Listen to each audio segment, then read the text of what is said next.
നിങ്ങളെ എന്തെങ്കിലുമൊക്കെ വേദനിപ്പിക്കുന്നുണ്ടോ മനസ്സിൽ? വീടിനെക്കുറിച്ച്, മക്കളെക്കുറിച്ച്, സ്വപ്നം, ആരോഗ്യം, ആയുസ്, എന്തൊക്കെയോ കാര്യങ്ങൾ വല്ലാതെ വേദനിപ്പിക്കുന്നില്ലേ? ഇതുപോലെ യാക്കോബിനെയും വേദനിപ്പിച്ചുകൊണ്ടിരുന്നു. ആ സമയത്ത് ഇങ്ങനെ കിടക്കുമ്പം വെറുതെ മണ്ണിൽ കല്ല് തലയണയായി കൂടെ നിൽക്കാൻ ആരുമില്ല. മോനെ ഭക്ഷണം കഴിച്ചോന്ന് ചോദിച്ചാൽ ആളില്ല, സുഖമാണോ എന്ന് ചോദിക്കാൻ ആരുമില്ല. ഒറ്റപ്പെട്ടു പോയി യാക്കോബ് അങ്ങനെ കിടക്കുമ്പോൾ ഒരു ദർശനം കണ്ടു, ഒരു സ്വപ്നം കണ്ടു. എന്താ ദൈവം കാണിച്ച സ്വപ്നം? ഭൂമിയിൽ ഉറപ്പിച്ചിരിക്കുന്ന ഒരു കോവണി, അതിൻ്റെ നീളമോ ആകാശം മുട്ടി നിൽക്കുന്ന ഒരു കോവണി. എന്നാ നീളമാ! ഇവിടുന്ന് അപ്പുറത്തെ മരത്തിലും ഈ കെട്ടിടത്തിലൊക്കെ കയറാനുള്ള കോവണി നിങ്ങൾ കണ്ടിട്ടുണ്ടാവും. അതിനൊക്കെ ഇത്രേ വലുപ്പമേ ഉള്ളൂ. അതെടുത്ത് ഇവിടുന്ന് അവിടെ വെക്കും, അവിടെ നിന്ന് അപ്പുറത്ത് വയ്ക്കും, ഒക്കെ ചെയ്യും. ഈ കോവണിക്കൊരു പ്രത്യേകതയുണ്ട്. എന്നാ കണ്ടത്? അത് ഉറപ്പിച്ചിരിക്കുന്ന കോവണിയാണ്, അത് ആടിക്കളിക്കുന്നതല്ല. നിങ്ങൾക്ക് ദൈവം ചില ദർശനങ്ങൾ കാണിക്കുമ്പോൾ പോലും അതിന് നല്ല ഉറപ്പുണ്ട്. ഹല്ലേലൂയ. ദൈവം തരുന്ന അനുഗ്രഹങ്ങൾ ഉറപ്പുള്ളതാണ്. എന്താണ്? ഇന്ന് കിട്ടി നാളെ പോകുന്നതല്ല, ദൈവം തരുന്നത് ഉറപ്പുള്ള അനുഗ്രഹമാണ്. ഉറപ്പുള്ള ഒരു സ്ഥലത്ത് നിൽക്കുന്ന ഒരു കോവണി. ഇനി ചോദിക്കട്ടെ, എല്ലാവരും ശ്രദ്ധിച്ച് കേട്ടെ. എല്ലാം തകർന്ന് തരിപ്പണമായി ഒരു തലയണ മേടിക്കാൻ പോലും പണമില്ലാത്ത യാക്കോബിനെ ദൈവം കാണിച്ചത് ഒരു കോവണിയാ. ആത്മഹത്യ ചെയ്യാനുള്ള കയറല്ല കാണിച്ചത്, അല്ലെങ്കിൽ പോയി ചാകടാന്നല്ല പറഞ്ഞത്, അല്ലെങ്കിൽ മരിക്കാൻ കഴിക്കേണ്ട വിഷക്കുപ്പി അല്ല കാണിച്ചു കൊടുത്തത്. രക്ഷപ്പെടാനുള്ള കോവണിയാണ് കുഞ്ഞെ. ഹല്ലേലൂയ. ഉച്ച കഴിഞ്ഞൊക്കെ ഇവിടെ ഇരിക്കുന്ന നിങ്ങൾ, ഇവിടെ ഇരിക്കുമ്പോൾ ചിലപ്പോൾ നിങ്ങളിങ്ങനെ കണ്ണു തുറന്ന് നോക്കുമ്പോൾ കാണുന്നത് നിരാശയാണ്. എല്ലാം പൊട്ടിപ്പൊളിഞ്ഞു പോയി, എല്ലാ കണക്ക് കൂട്ടലുകളും തെറ്റി, വിചാരിച്ചതുപോലെ ഒന്നുമല്ല ജീവിതം പോയത്. എല്ലാം തെറ്റിക്കടന്ന് മുകളിൽ ആകാശം, താഴെ ഭൂമി. ഇനി ജീവിക്കണോ വേണ്ടയോ, പോയി മരിച്ചാലോ? എവിടെയൊക്കെയോ അങ്ങനെ ഒരു പൊട്ടച്ചിന്ത പോലും അകത്തേക്ക് ഇരുട്ട് പോലെ കയറി വരുമ്പോൾ ഇന്ന് ദൈവവചനം നിന്നെ കാണിക്കുകയാണ് രക്ഷപ്പെടാനുള്ള ഒരു വഴി, രക്ഷപ്പെടാനുള്ള ഒരു കോവണി. അതിന് ഒരുപാട് പടികൾ. എന്നിട്ട് ദൈവം നിന്നോട് പറയുക, നീ ഇതിലെ കയറി രക്ഷപ്പെടും. നിന്റെ ഇപ്പോഴത്തെ അവസ്ഥ കണ്ട് നീ മനസ്സ് ഡൗൺ ആയിരിക്കണ്ട. ഇന്ന് നിനക്കൊന്നുമില്ലായിരിക്കും, ഇന്ന് നിന്റെ കയ്യിൽ ഒന്നുമില്ലായിരിക്കും. നിനക്ക് ചുറ്റും ഒത്തിരി വിഷമങ്ങളും ഭീഷണികളും ഒക്കെ ആയിരിക്കും. പക്ഷെ ദൈവം നിന്നെ ഉയർത്താൻ ചില കോവണി കണ്ടിട്ടുണ്ട്. ഞാൻ ഇപ്പോൾ നിൽക്കുന്നത് അങ്ങനെ ഒരു കോവണിയിലാണ്. ഞാനും ഒരു കാലത്ത് ഒന്നും ഞാൻ കണ്ടില്ല എൻ്റെ ജീവിതത്തിൽ രക്ഷപ്പെടാൻ ഒരു നന്മയായിട്ടുള്ളത്. ഞാൻ ഒരുപാട് പ്രാർത്ഥിക്കുന്നവരുടെ അടുത്ത് പോയിട്ടുണ്ട്.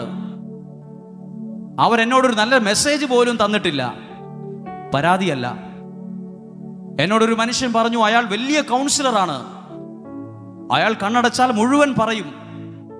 ഞാൻ ആ വ്യക്തിയുടെ അടുത്ത് കൗൺസിലിംഗ് പോയി. അദ്ദേഹം പറഞ്ഞത് മുഴുവൻ തെറ്റായിരുന്നു എന്നോട്. പിന്നെ അദ്ദേഹത്തിന് വിഷമമാകണ്ടല്ലോ എന്ന് വിചാരിച്ച് ഞാൻ സമ്മതിച്ചു, കൊടുത്തു. ഞാൻ അദ്ദേഹത്തോട് ചോദിച്ചു, എനിക്ക് ദൈവവചനം പ്രസംഗിക്കണമെന്ന് ആഗ്രഹമുണ്ട്.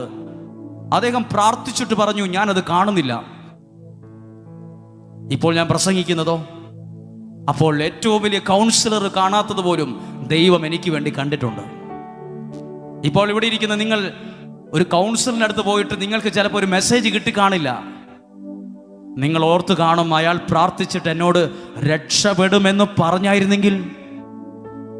അങ്ങനെ ഒരു കൗൺസിലർ രക്ഷപ്പെടുമെന്ന് പറഞ്ഞില്ലേലും ഈ പുസ്തകം, ഈ ദൈവവചനം നിന്നോട് പറയുന്നു, നീ രക്ഷപ്പെടും. ഏതാ വലുത്? അപ്പുറത്തിരിക്കുന്ന ഒരു മനുഷ്യൻ രക്ഷപ്പെടാൻ സാധ്യതയില്ലെന്ന് പറയുന്നതോ, ഈ തുറന്നു വച്ച പുസ്തകം നിന്നോട് പറയുന്നു, നിനക്ക് ആകാശത്തോളം വളരാനുള്ള കോവണി നിന്റെ മുമ്പിൽ ഞാൻ കൊണ്ടുവരും. ഹല്ലേലൂയ. എന്നെ ഒരുപാട് സ്വാധീനിച്ച വാക്കാണിത്, കോവണി. എന്നിട്ട് എഴുതിയിരിക്കുന്നത് അപ്പോ യാക്കോബ് ഓർത്തു, ദൈവമേ, ഇവിടെ കിടക്കുമ്പോഴും നീ എന്നെ കാണുന്നുണ്ടല്ലോ. എൻ്റെ കുടുംബക്കാർ പോലും സുഖമാണെന്ന് ചോദിക്കാൻ ആരും വന്നിട്ടില്ല. പക്ഷെ ദൈവം എനിക്ക് വേണ്ടി അവിടെ ഉണ്ടായിരുന്നിട്ട് യാക്കോബ് പറഞ്ഞു, ഇത് ദൈവത്തിൻ്റെ ഭവനമാണ്. ഈ തലയണയാക്കി വെച്ച കല്ല് യാക്കോബ് എണ്ണയൊഴിച്ച് ബലിപീഠമാക്കി മാറ്റി. എന്നിട്ട് യാക്കോബ് പറഞ്ഞു, ഇത് ദൈവത്തിൻ്റെ ഭവനമാണിത്. ഇത് ദൈവത്തിൻ്റെ ഭവനമല്ലാതെ മറ്റൊന്നല്ല. ഇതിനേക്കാൾ വലിയൊരു കാര്യമുണ്ട് ഇതിനകത്ത്. ഇതിനേക്കാൾ വലിയൊരു കാര്യം, യാക്കോബ് ഇങ്ങനെ കിടന്ന് ആകാശത്തേക്ക് നോക്കി കാണുമ്പോൾ ഒരു കോവണി കാണുകയാണ്. ഇവിടെ ഇരിക്കുന്ന നിങ്ങളും ദൈവത്തിലുള്ള വിശ്വാസത്തിൽ കാണട്ടെ രക്ഷപ്പെട്ടു വരുന്നത്. ഒറ്റയടിക്ക് ആരും രക്ഷപ്പെടത്തില്ല. അതിനെല്ലാം ഒരു പ്രോസസ് ഉണ്ട്. പടിപടിയായി രക്ഷപ്പെടും. അങ്ങനെ എത്ര പേരെ നമുക്കറിയാം? ഒത്തിരി പേരിങ്ങനെ പടിപടിയായ രക്ഷപ്പെട്ടത്. ഇനി അതിനകത്തൊരു കാര്യമുണ്ട്. യാക്കോബ് ഇങ്ങനെ നോക്കുമ്പോൾ ഒരു കോവണി കണ്ടു. ദൈവത്തിൻ്റെ ദൂതന്മാർ ഇറങ്ങി വരുന്നു, കയറിപ്പോകുന്നു. ഒരുപാട് പേര്. അതിനവിടെ 100 പേരില്ലല്ലോ, ഒറ്റ ഒരാളല്ലേ ഉള്ളൂ. നീ എന്ന ഒറ്റയാളെ സഹായിക്കാൻ ദൈവം ദൂതന്മാരെ അയക്കും. ഞാനെന്ന ഒരാൾ രക്ഷപ്പെടാൻ ദൈവം ഒരു ദൂതനെ അല്ല ചിലപ്പോൾ അയക്കുക, ദൂതന്മാരെ അയക്കും. നിന്റെ കുടുംബം എന്തിനാണെന്നറിയാം ദൂതന്മാരെ അയക്കുന്നത്? ഇപ്പോഴത്തെ തകർന്ന തരിപ്പണമായി ഒരു തലയണ പോലും വയ്ക്കാൻ പണമില്ലാതെ ഒരു ഭൂമിയിൽ വെറുതെ മണ്ണിൽ കിടക്കുന്ന നിന്നെ പടിപടിയായി ഉയർത്താൻ ദൈവം നിയോഗിച്ച ദൂതന്മാരാണിത്. അങ്ങനെങ്കിൽ ഈ ആലയവും അങ്ങനെയൊരു ദൈവദൂതന്മാരുടെ സ്ഥലമാണ്. ആരുടെയൊക്കെയോ ജീവിതങ്ങളെ കൈക്ക് പിടിച്ചുയർത്താൻ ദൈവം ഒരുക്കിയ സ്ഥലമാണിത്. ഇവിടെ ദൈവദൂതന്മാർ കയറുകയും ഇറങ്ങുകയും ചെയ്യും. ദൈവത്തിൻ്റെ ദൂതന്മാർ നിങ്ങളെ കൈക്ക് പിടിച്ചുയർത്തും. അതാണ് യേശയ്യാ പ്രവാചകന്റെ പുസ്തകം പറയുന്നത്. 40-ാം അധ്യായത്തിന്റെ അവസാന വാക്യം, ദൈവത്തിൽ ആശ്രയിക്കുന്നവർ കഴുകന്മാരെ പോലെ ചിറകടിച്ച്, അടുത്ത വാക്കെന്താ? ഉയരും. ആ വാക്ക് അങ്ങനെ തന്നെ ബൈബിളിൽ ഉണ്ട്. ഉയരും, ആത്മീയതയിൽ ഉയരും, വിശ്വാസത്തിൽ ഉയരും, ഭൗതിക മണ്ഡലത്തിൽ ഉയരും. ഉയർത്തുന്നത് ദൈവമാണ്. പല രീതിയിൽ ഉയരുന്നവരുണ്ട്, പല കളികൾ കളിക്കുന്നവരുണ്ട് ഉയരാൻ വേണ്ടി. ഓരോ സ്ഥാനത്തെത്താൻ വേണ്ടി എന്തെല്ലാം കളി കളിക്കുന്നവരുണ്ടെന്നറിയാമോ? ദൈവം ഒരാളെ ഉയർത്തുന്നതും ഒരാൾ കളിച്ച് ജയിക്കുന്ന തമ്മിൽ ഒരുപാട് വ്യത്യാസമുണ്ട്. ദൈവം ഉയർത്തുന്ന ഉയർച്ചയുടെ പ്രത്യേകത, അത് നിലനിൽക്കും, അത് സ്ഥിരമായിരിക്കും, അത് ഉറച്ചിരിക്കും. അതിനെ തോപ്പിക്കാൻ പറ്റില്ല. കളിച്ചും രാഷ്ട്രീയം കളിച്ചും പൊളിറ്റിക്സ് കളിച്ചുവാ കയറുന്നെങ്കിൽ ഉയർത്തിയവർ തന്നെ അയാളെ താഴ്ത്തും, വലിച്ചു താഴെയിടും. ഇതൊക്കെ നമ്മൾ കണ്ടിട്ടുള്ളതാണ്. ദൈവം ഉയർത്തുന്നവനെ ആരും തകർക്കുകയില്ല. പറഞ്ഞേ ഹല്ലേലൂയ. നിങ്ങളുടെ കുടുംബത്തെ ദൈവം ഉയർത്തട്ടെ, നിങ്ങളുടെ ഭാവിയെ ദൈവം ഉയർത്തട്ടെ, നിങ്ങളുടെ ശുശ്രൂഷയെ ദൈവം ഉയർത്തട്ടെ. ഒരാൾ പോരെ രക്ഷപ്പെടാൻ, ഒരാൾ മതി കേട്ടോ. ഇവിടെ ഇരിക്കുന്ന എല്ലാ കുടുംബങ്ങളോടും പറയട്ടെ, നിങ്ങളുടെ കുഞ്ഞുങ്ങളിൽ ഒരാൾ രക്ഷപ്പെട്ടാൽ മതി നിങ്ങളുടെ വീട് രക്ഷപ്പെടാൻ. ഒന്നും കൂടെ ഞാനത് പറയാം. 10 പ്രാവശ്യം വേണേ പറയാം, 200 പ്രാവശ്യം വേണേ ഞാൻ പറയാം. ഇന്ന് തന്നെ ഇനി അനുവദിക്കപ്പെട്ട സമയം മുഴുവൻ ഇത് പറഞ്ഞുകൊണ്ടിരിക്കാം. നിങ്ങളുടെ മക്കളിൽ ഒരാളെ ഉയർത്തിയാൽ മതി, രക്ഷപ്പെട്ടാൽ മതി. നിന്റെ എല്ലാ അവസ്ഥയും മാറി നീ നല്ലൊരു കാലത്തെത്താൻ. ചിലര് വിചാരിച്ചിട്ടുണ്ട് ഞാൻ ഒരിക്കലും രക്ഷപ്പെടത്തില്ലെന്ന്. അത് നിന്റെ പൊട്ട ബുദ്ധിയാണ് നിന്നെ ഉപദേശിച്ചു കൊണ്ടിരിക്കുന്നത്. അത് വിശ്വസിക്കരുത്. നിന്റെ മനസ്സ് നിന്നോട് പറയും നീ രക്ഷപ്പെടാൻ സാധ്യതയില്ലെന്ന്. പക്ഷെ ദൈവം നിന്നോട് പറയുന്നു നീ രക്ഷപ്പെടുമെന്ന്. ഞാൻ കേൾക്കുന്നത് മുഴുവൻ എൻ്റെ പൊട്ട മനസ്സ് എന്നോട് പറയുന്ന വാക്കായിരിക്കും, രക്ഷപ്പെടിയല്ലെന്ന്. ഞാൻ നിങ്ങളോട് അടുത്തൊരു കാര്യം പറയാം. സമറിയാക്കാരി സ്ത്രീ, രക്തസ്രാവിക്കാരി സ്ത്രീയോട് യേശു പറഞ്ഞത് എന്നതാണ്? നിന്റെ വിശ്വാസം, ഒന്നാം വാക്ക് ഉറക്കെ പറയാമോ? നിന്റെ വിശ്വാസം എന്നതാ? രക്ഷിക്കുമെന്നാണെങ്കിൽ നീ രക്ഷപ്പെട്ടിരിക്കും. അല്ല, ചില ആളുകളുടെ വിശ്വാസം ഇങ്ങനെയാണ്, ഞാൻ രക്ഷപ്പെടാനൊന്നും പോകുന്നില്ല. രക്ഷപ്പെടാനൊക്കെ ആയിരുന്നേ പണ്ടേ രക്ഷപ്പെട്ടേനെ. രക്ഷപ്പെടുവോ ഇല്ലയോ? രക്ഷപ്പെടത്തില്ല. കാരണം അവന്റെ വിശ്വാസം അതാണ്. എന്താണോ ഞാൻ വിശ്വസിക്കുന്നത് അതെന്റെ കൂടെ വരും. ഹല്ലേലൂയ. എന്റെ വീട് നശിച്ച ഒരു ശപിക്കപ്പെട്ട വീടാ, അതാ നിന്റെ വിശ്വാസം, അത് അങ്ങനെ തന്നെ ഇരിക്കും. പിന്നെ കരയരുത്, എന്താ ഞാൻ രക്ഷപ്പെടാത്തെ പറയരുത്. രക്ഷപ്പെടുമെന്ന് വിശ്വസിച്ചത് കൂടെ പോരും, യാഥാർത്ഥ്യമാകും. ഞാൻ വിശ്വസിക്കുന്നു എനിക്ക് നല്ലതുപോലെ ദൈവവചനം പ്രസംഗിക്കാൻ പറ്റും, ഞാൻ പ്രസംഗിച്ചിരിക്കും, അതെൻ്റെ വിശ്വാസമാണ്. ഇന്ന് എനിക്ക് ഒരു രൂപ എടുക്കാനില്ല എൻ്റെ കയ്യിൽ. ഞാൻ പറയുന്നു, എനിക്ക് ദൈവം സമ്പത്ത് തരും, എന്നെ അനുഗ്രഹിക്കും, എൻ്റെ കാര്യങ്ങളൊക്കെ ഭംഗിയായി നടക്കും. അതാണ് ഞാൻ വിശ്വസിക്കുന്നതെങ്കിൽ അത് നടക്കും. ഈ മനുഷ്യന്റെ മദ്യപാനൊന്നും മാറാൻ പോകുന്നില്ല, മാറത്തില്ല. കാരണം ആ വ്യക്തി വിശ്വസിച്ചിരിക്കുന്നത് അങ്ങനെയാണ്. എൻ്റെ ഈ കൊച്ചുങ്ങളൊന്നും പഠിക്കുകയില്ല, ഒന്നും രക്ഷപ്പെടാൻ ചാൻസ് ഇല്ല. 24 മണിക്കൂറും അതാ ചിന്തിച്ചുകൊണ്ട് വീട്ടിൽ പറഞ്ഞുകൊണ്ടിരിക്കുന്നത്. കുഞ്ഞുങ്ങൾ രക്ഷപ്പെടില്ല. നിങ്ങൾ എന്തു പറയണം? നിങ്ങളുടെ വിശ്വാസം നിങ്ങൾ പറയണം. എന്തു പറയണം? നീ രക്ഷപ്പെടും, നീ അനുഗ്രഹിക്കപ്പെടും. അപ്പോൾ ചിലപ്പോൾ കുഞ്ഞുങ്ങൾ അമ്മയോട് ചോദിക്കും, അമ്മ എങ്ങനെയാ അറിഞ്ഞത് ഞാൻ രക്ഷപ്പെടുമെന്ന്? അമ്മ എങ്ങനെ അറിഞ്ഞു? എന്നോട് എൻ്റെ ഈശോ പറഞ്ഞു നീ രക്ഷപ്പെടുമെന്ന്. അതാ ഞാൻ നിന്നോട് പറഞ്ഞത്. എന്നോടൊരാൾ അങ്ങനെ ചോദിച്ചു. ഭയങ്കര പ്രതിസന്ധിയിൽ പോകുന്ന, ലക്ഷക്കണക്കിന് രൂപ കടമുള്ള ഒരു മനുഷ്യനോട് ഞാനൊരു വാക്ക് പറഞ്ഞു, നിങ്ങൾ രക്ഷപ്പെടും, നിങ്ങൾക്ക് ദൈവാധീനമുണ്ട്, സാരമില്ല. അച്ഛൻ എങ്ങനെ അറിഞ്ഞു ഞാൻ രക്ഷപ്പെടുമെന്ന്? എങ്ങനെ അറിഞ്ഞു? അത് പ്രാർത്ഥിക്കുന്നവൻ അറിയാം, പ്രാർത്ഥിക്കാൻ വന്നയാൾ രക്ഷപ്പെടുവോ ഇല്ലയോ എന്ന്. കാരണം അവൻ നിൽക്കുന്നത് ആ പ്ലാറ്റ്ഫോമിലാണ്. ഹല്ലേലൂയ. നിങ്ങളുടെ വീട്ടിൽ നിങ്ങൾക്കൊരു കുഴൽ കിണർ കുഴിക്കണമെന്ന് ആഗ്രഹമുണ്ട്, കിണർ കുഴിക്കണമെന്ന് ആഗ്രഹമുണ്ട്. നിങ്ങൾ ചാടി ഒരു സ്ഥലത്ത് കിണർ കുഴിക്കില്ല. കിണർ വെള്ളം സ്ഥാനം കാണുന്ന ഒരാളെ കൊണ്ടുവരുമോ? കൊണ്ടുവന്നിട്ട് അയാളുടെ കൈകളിലുള്ള ചില കാര്യങ്ങൾ എടുത്ത് ഉപയോഗിക്കും. എന്നിട്ട് അയാൾ പറയും, ഒരു സ്ഥലത്ത് ഒരു കമ്പ് നാട്ടിയിട്ട് പറയും, ഇവിടെ വെള്ളമുണ്ടെന്ന്. അതിന് അയാൾ വെള്ളം കണ്ടോ? അയാൾ പറയുന്നു 350 അടി താഴ്ത്തിയ വെള്ളം കിട്ടും, 150 അടി താഴ്ത്തിയ വെള്ളം കിട്ടും. അതിന് അദ്ദേഹം വെള്ളം കണ്ടോ? പക്ഷെ അദ്ദേഹത്തിന് അവിടെ നിൽക്കുമ്പോൾ അറിയാം ഇത്ര അടി താഴ്ത്തിയ വെള്ളം കിട്ടുമെന്ന്. അത് അയാളുടെ മനസ്സിൽ കിട്ടിയ ഉത്തരമാണ്. നമ്മൾ അതേ സ്ഥാനത്ത് കിണർ കുഴിക്കും, വെള്ളം കിട്ടും. അങ്ങനെയൊക്കെ നമ്മൾ കിണറും ഒക്കെ കുഴിച്ചവരുണ്ട്. പ്രാർത്ഥിക്കുന്ന ഒരു മനുഷ്യനും ഒരു വ്യക്തിയെ കാണുമ്പോൾ, അയാളുടെ പ്രാർത്ഥനാ വിഷയം കേൾക്കുമ്പം, അയാളുടെ തലയിൽ കൈവച്ച് പ്രാർത്ഥിക്കുമ്പോൾ, പ്രാർത്ഥനയിൽ നിൽക്കുന്നവൻ അറിയാൻ പറ്റും ഈ വെള്ളം കിട്ടുമോ ഇല്ലയോ എന്ന്, ഇത് നടക്കുമോ ഇല്ലയോ എന്ന്. അത് അവൻ്റെ ഉള്ളിൽ ദൈവം ചോദിപ്പിക്കും, ഇത് ശരിയാകും, ഇത് രക്ഷപ്പെടും. ഞാൻ അങ്ങനെ ഒരു മനുഷ്യനോട് പറഞ്ഞു, നീ രക്ഷപ്പെടും. ഞാനോ? രക്ഷപ്പെടും. അച്ഛൻ എങ്ങനെ അറിഞ്ഞു? എന്നോട് നിങ്ങൾക്ക് വേണ്ടി പ്രാർത്ഥിച്ചപ്പോൾ ദൈവം എന്നോട് അത് പറഞ്ഞു. അത് ഞാൻ നിങ്ങളോട് പറഞ്ഞു. ഇതുപോലെ എനിക്ക് നിങ്ങളോട് പറയാൻ ഒരു കാര്യമുണ്ട്. നിങ്ങൾ അനുഗ്രഹിക്കപ്പെടും, നിങ്ങൾ രക്ഷിക്കപ്പെടും. കാരണം നിങ്ങൾ കേൾക്കുന്നത് എൻ്റെ ബുദ്ധിയിലുള്ള ആശയമല്ല, നിങ്ങൾ കേൾക്കുന്നത് ദൈവവചനമാണ്. നിങ്ങൾ കേൾക്കുന്നത് എൻ്റെ ബുദ്ധിയിലുള്ള ആശയം ഞാൻ നിങ്ങളോട് പറഞ്ഞാൽ നിങ്ങൾ എഴുന്നേറ്റ് പോകും, ഇവിടെ ഇരിക്കില്ല. ഇതൊക്കെ ഞങ്ങൾ ഒരുപാട് കണ്ടതാന്ന് പറയും. പക്ഷെ ദൈവവചനം നിങ്ങൾ കേൾക്കുമ്പോൾ എന്തൊക്കെയോ നിങ്ങളുടെ ഉള്ളിൽ നടക്കുന്നു എന്ന് നിങ്ങൾക്ക് തന്നെ തോന്നും. ആരൊക്കെയോ എൻ്റെ ജീവിതത്തെ ബലപ്പെടുത്തുന്നതായി തോന്നും. അതൊന്നും വേണ്ട, എന്നെ ശക്തിപ്പെടുത്തുന്നതായിട്ട് തോന്നും. വിജയിപ്പിക്കുന്നതും ഉയർത്തുന്നതും പ്രശ്നങ്ങൾ പരിഹരിക്കുന്നതും ദൈവമാണ്. ഹല്ലേലൂയ. ഞാൻ ഇവിടെ ഇതിനേക്കാൾ നന്നായിട്ട് പ്രസംഗിച്ചു എന്ന് വിചാരിച്ച് ദൈവം ഇടപെടണമെന്നില്ല. എന്റെ പ്രസംഗത്തിന്റെ ഭംഗി അനുസരിച്ചല്ല ദൈവം ഇടപെടുന്നത്. ഈ പാട്ടുകാരൻ ഇതിനേക്കാൾ നന്നായിട്ട് പാടി എന്ന് വരും. ഇതിനേക്കാൾ നല്ല പാട്ടുകാരെ എനിക്ക് പരിചയവുമുണ്ട്. എന്നേക്കാൾ നന്നായിട്ട് പ്രസംഗിക്കുന്ന 100 കണക്കിന് ആളുകളുണ്ട്. ഇതിനേക്കാൾ സൗണ്ട് സിസ്റ്റത്തിന്റെ മുമ്പിൽ ഞാൻ പ്രസംഗിച്ചിട്ടുണ്ട്. പക്ഷെ ഒന്നുമില്ലാത്ത സ്ഥലത്ത് വെറുതെ പറഞ്ഞപ്പോൾ ഒന്നുമില്ലാതിരുന്നിട്ട് ദൈവം ഇടപെട്ടതായി കണ്ടിട്ടുണ്ട്. ഇതൊന്നും ദൈവം ഇടപെടാൻ അത്യാവശ്യമായ കാര്യമല്ല.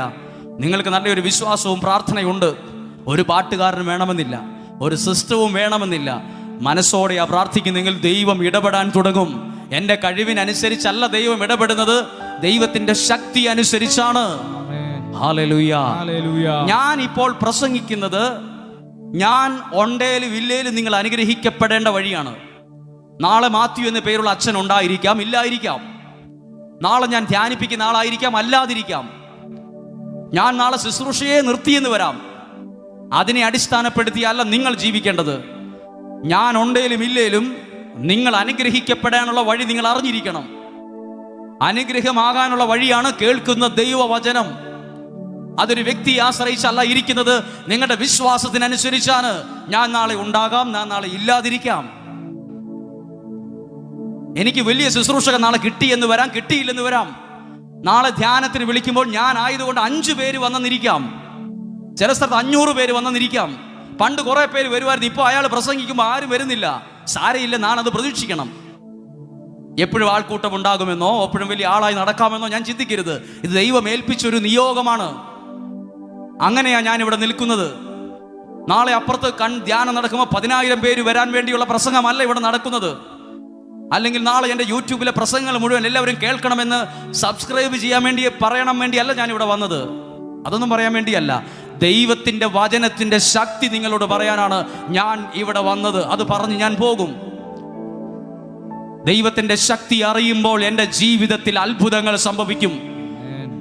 ഉൽപ്പത്തി പുസ്തകത്തിന്റെ 28-ാം അധ്യായത്തിൽ യാക്കോബ് കിടന്നത് കല്ല് തലയണയാക്കി വെച്ചാണ്.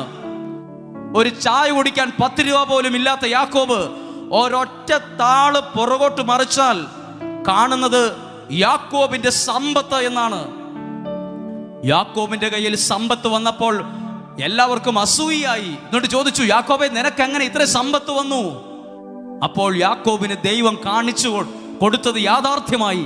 യാക്കോബിനെ ദൈവം പടിപടിയായി ഉയർത്തി അനുഗ്രഹിച്ചു. എല്ലാവരും നെഗറ്റീവ് പറയരുത്. ഞാൻ രക്ഷപ്പെടില്ല എന്ന് ഞാൻ എന്നോട് പറയരുത്.